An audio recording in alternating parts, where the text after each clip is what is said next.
இத்தகைய சிறப்புமிக்க பங்குனி உத்திரம் இந்த ஆண்டு மார்ச் 25ஆம் தேதி திங்கட்கிழமை அன்று வருகிறது. ஆனால் மார்ச் 24ஆம் தேதி ஞாயிற்றுக்கிழமை காலை 11:17 மணிக்கே பௌர்ணமி திதியும் காலை 8:46 மணிக்கே உத்திரம் நட்சத்திரமும் துவங்கிவிடுகிறது.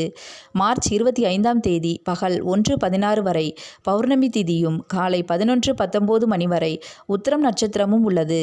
இதனால் மார்ச் 24, மார்ச் 25 இதில் எந்த நாளை பங்குனி உத்திர நாளாக எடுத்துக்கொண்டு விரதம் இருக்க வேண்டும் என்ற குழப்பம் நம் அனைவருக்குமே இருக்கும்.